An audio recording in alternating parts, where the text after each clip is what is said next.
Tiwala lang tayo, malay natin, sa balang araw, tayo na naman ang papaboran ni Metatoy kasi medyo pahirapan talaga yung mga challenge weekly ni Metatoy, lalo na sa mga new followers natin dyan. Sa panahon ngayon, ang hirap-hirap talaga humagilap ng mga followers kasi yung mga followers ngayon, makasarili kasi ipapalo mo sila, hindi ka nila babalikan. So kaya medyo pahirapan tayo ngayon ng pagpaghagilap ng mga followers. So ang gagawin na lang natin nito, tiyaga na lang, upload lang hanggang mapansin din tayo ng Metatoy. Baka balang araw tayo na naman ang mapaboran niya. So sa ngayon, ito, mag-upload lang tayo na mag-upload ng mga videos. Gawa lang ng gawa ng mga videos.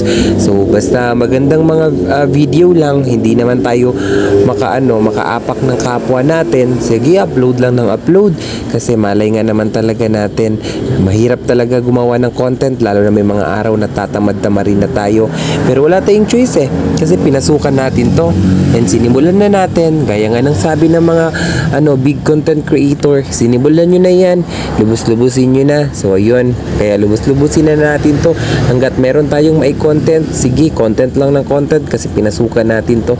Yun nga lang, may mga araw talaga nakakatamad, pahinga. Then pagkatapos magpahinga, gawa na naman ng content para may pang-content, para may pang-upload tayo sa ating reels.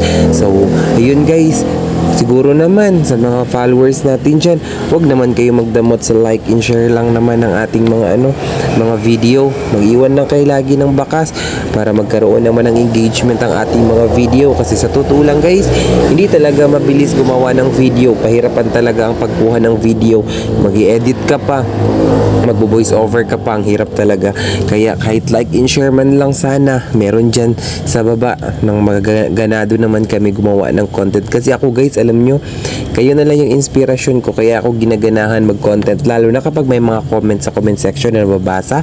Diyos ko, parang nagaganahan talaga ako mag-content. Kaya huwag nyo kalimutan mag-comment dyan sa comment section, mag-request kayo anong gusto nyong content para magkaroon din ako ng idea.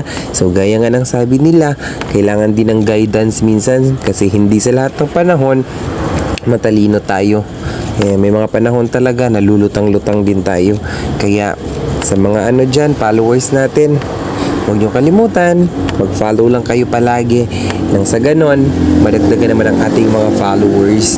Ayan, so nakakaingit lang ba sa mga nagsipag mag-video, nagsipag mag-upload. Ayan, ngayon, nakakasahod na sila. So tayo naman, sipag-sipag lang talaga para balang araw, paboran din tayo ni Metatoy.